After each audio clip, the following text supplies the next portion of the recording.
পুলিশের সাবেক আইজিপি বেনজির আহমেদ ও তার পরিবারের আরও সম্পদের অনুসন্ধান চলমান রেখেছে দুর্নীতি দমন কমিশন। নতুন সম্পদের তথ্য পেলেই সেগুলো অবরুদ্ধ করার আবেদন করবে দুদক।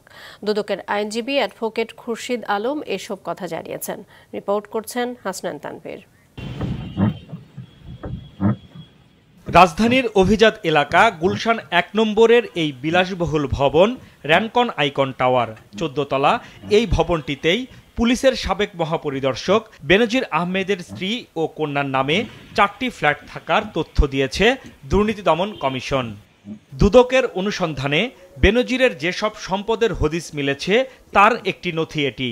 এই নথিতে দেখা যায় ৪টি ফ্ল্যাটের ৩টি বেনজিরের স্ত্রী জিশান মির্জার নামে কেনা, বাকিটির মালিকানা ছোট মেয়ে জহরা জারিন বিনতে বেনজিরের। ৪টি ফ্ল্যাটের মোট আয়তন ৯,১৯২ বর্গফুট। ফ্ল্যাটগুলোর দাম রেজিস্ট্রেশনের সময় দেখানো হয়েছিল মাত্র ২,১৯,০০,০০০ টাকা, যা বাজার মূল্যের চেয়ে অনেক কম। জিশান মির্জা ও জারান নামে এই ৪টি ফ্ল্যাট রেজিস্ট্রেশন হয় ২০২৩ সালের ৫ই মার্চ একই দিনে।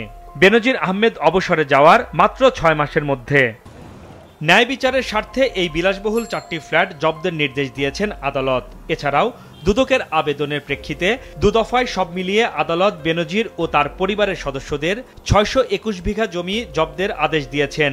এর মধ্যে সবচেয়ে বেশি জমির মালিকানা বেনজিরের স্ত্রী জিশান মির্জার। তার নামে রেজিস্ট্রেশন আছে এমন ৫২১ বিঘার জমি খুঁজে পেয়েছে দুদক। বাকি ১০০ বিঘা সম্পদের মালিক স্বয়ং বেনজির ও তার ৩ মেয়ে ও ১ স্বজন। ২০২১ ও ২০২২ সালে বিভিন্ন সময়ে ১১৩টি দলিলে এই জমিগুলো কেনা হয়। দলিল মূল্য দেখানো হয়েছে মোট ১০,২২,০০,০০০ টাকা। সেই দলিলের হিসেব মতে এই জমি বেনজির আহমেদ আইজিপি থাকার সময় কেনা। দুদকের অনুসন্ধানে উঠে এসেছে জমি ও ফ্ল্যাট ছাড়াও বেনজির স্ত্রী ও সন্তানরা ১৯টি প্রতিষ্ঠানের শেয়ার ও ৩টি বিও হিসাব এবং ৩০ লাখ টাকার সঞ্চয়পত্রের মালিক। দুদকের আইনজীবী বলছেন এর বাইরেও বেনজির আহমেদ ও তার পরিবারের নামে আরও বিপুল পরিমাণ অবৈধ সম্পদ থাকতে পারে। সেসবের অনুসন্ধানে কাজ করে যাচ্ছে দুদকের তদন্ত দল।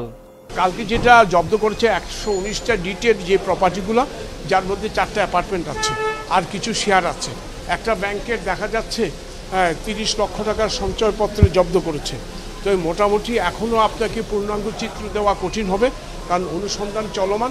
অনুসন্ধান চলার অংশ হিসাবে এই দুটো জব্দের আদেশের জন্য আমরা আবেদন করেছি। আদালত সদয় বিবেচনা করে জব্দ দিয়েছেন। তদন্তের স্বার্থে প্রয়োজন হলে বেনজির আহমেদের বিদেশ যাত্রায় নিষেধাজ্ঞা চাইবে দুদক বলেও জানান তিনি। দুদকের অভিযোগ ও সম্পদ অবরুদ্ধ করার প্রসঙ্গে এখন পর্যন্ত প্রতিক্রিয়া পাওয়া যায়নি বেনজির আহমেদের। হাসনান তানভীর, মাছরাঙা সংবাদ, ঢাকা।